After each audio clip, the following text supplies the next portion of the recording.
summer so suffocatingly hot that your house feels like an oven, yet you are forced to lock every single door, bolt every window, and sit in the suffocating heat out of pure, paralyzing fear. The year is 1985. The place is Southern California.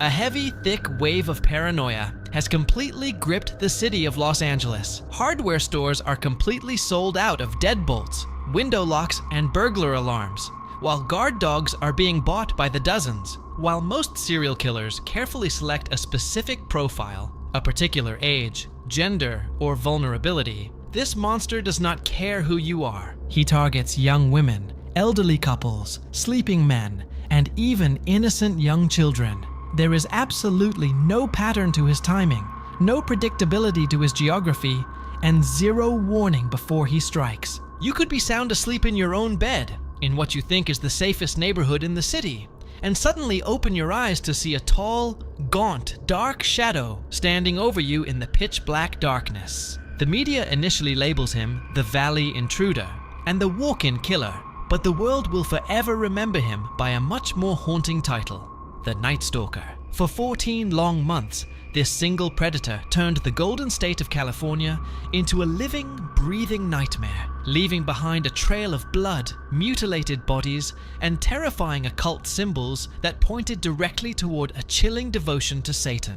The horror officially began escalating in June 1984 when 79-year-old Jenny Vincow was brutally stabbed to death in her own apartment. After a brief pause, the killer unleashed a relentless, chaotic blitz across both Los Angeles and San Francisco, breaking into homes past midnight through unlocked windows or open doors. His method was pure sadism. He would execute the men instantly with a gunshot to the head while they slept, and then subject the surviving women to hours of horrific torture, assault, and psychological terror. At multiple crime scenes, investigators discovered upside-down pentagrams crudely drawn on the bedroom walls, and even on the thighs of his victims using lipstick, accompanied by demands that his victims swear allegiance to Satan. Survivors who managed to look at his face described a terrifying skeletal figure with long, messy, curly hair, wide, bulging eyes, and severely rotting black teeth that emitted a foul, sickening odor due to his heavy chronic drug addiction.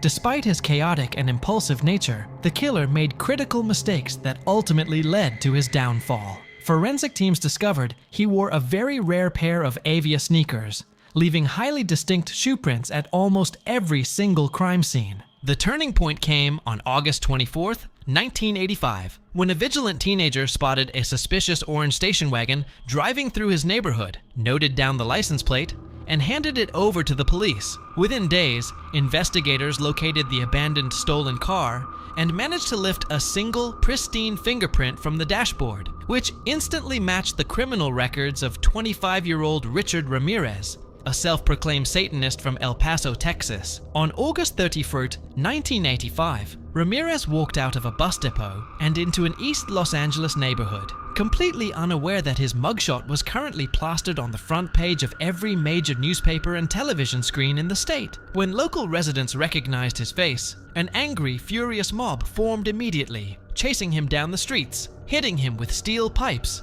and beating him relentlessly until law enforcement arrived to pull him away from the crowd. During his highly publicized and chaotic trial, Ramirez showed absolutely zero remorse. He constantly smirked at the victims' families, displayed a pentagram drawn on his palm to the courtroom cameras, and famously yelled, "Hail Satan!" during his proceedings. Convicted of 13 counts of murder, 5 attempted murders, and dozens of brutal sexual assaults, he was sentenced to death by the gas chamber, but he ultimately died of lymphoma in 2013, while still awaiting execution on death row, closing the chapter on one of the most unpredictable and terrifying crime sprees in American history.